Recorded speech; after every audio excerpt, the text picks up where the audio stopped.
Assalamu alaikum students. Here we are with the second part of Parmenides lectures. In the first lecture we got the introduction about his life and his character, and now in this video we see how he was able to develop his own thought, or from which inspiration or what was the stimulation out of that Parmenides philosophy rose. So that's why I mentioned the title of today's video as the rise of Parmenides philosophy. You will also write this way when you prepare your notes for the examination. So first point will be a brief introduction of Parmenides, and the second point will be rise of his philosophy. So for Parmenides, a question he wanted to get the knowledge or get true knowledge of truth, or he simply wanted to know that what is reality, what is the first principle of this universe, and how can we get the knowledge of that first principle.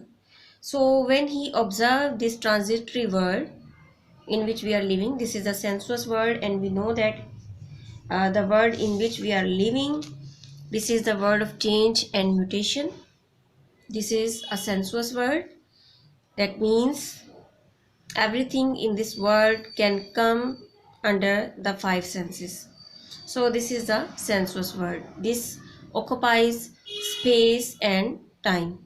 So this is the again a sensuous world. So this is the actually I am explaining the characteristics of a sensuous world.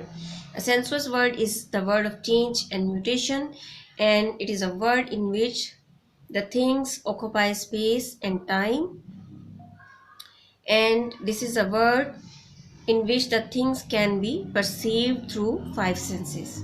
So he believed that this is the world of change and mutation. Nothing is permanent in this world. Nothing is stable. Nothing stands for even one moment.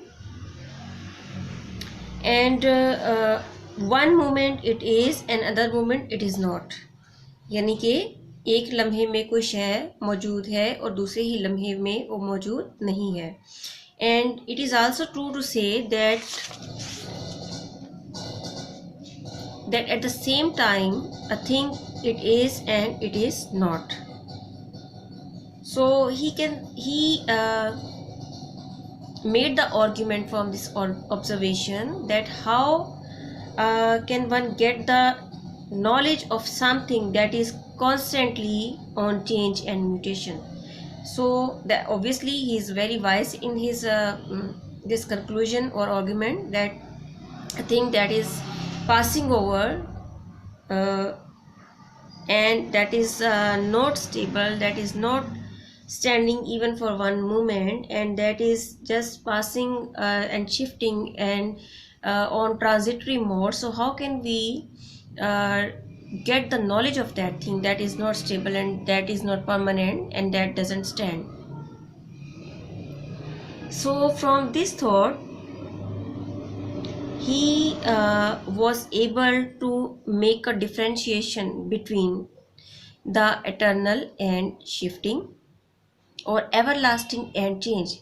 So he believed that there are two things. One thing is eternal, is permanence, is everlasting, and the other thing is shifting, change and mutation and temporary. So from this division between the eternal and shifting, everlasting and change, or change and permanence, he came to his final antithesis between being and not being. He transformed, or he divided the reality and unreal in form of antithesis between being and not being. Being को हम उर्दू में हस्ती कहते हैं, और not being को हम नीस्ती कहते हैं, यानी कि not being is nothingness and being is truth and reality. So, the Parmenides philosophy is known as the philosophy of being and not being. So, this is a very famous antithesis given by Parmenides in the history of philosophy, and it is also very famous because the Plato, who is the ascendant of Greek philosophy, he would stand up his philosophy on this antithesis between being and not being given by Parmenides.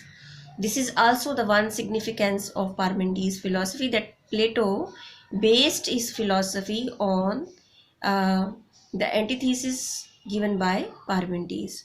So, in today's video, I am ending here at this point, that he was able to reach at the antithesis between being and not being from his observation of this sensuous world, that this world is world of change and mutation, and we cannot get knowledge of this world because this is temporal world, this is changeable, this is on mutation and transitory mode.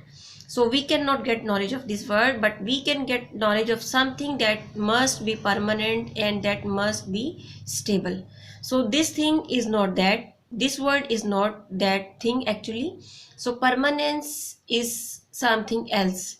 So what would that thing? That is being, according to Parmenides. So in next lecture, in next video, I will explain the characteristics of being and not being, that what is being according to Parmenides and what is not being. Thank you so much.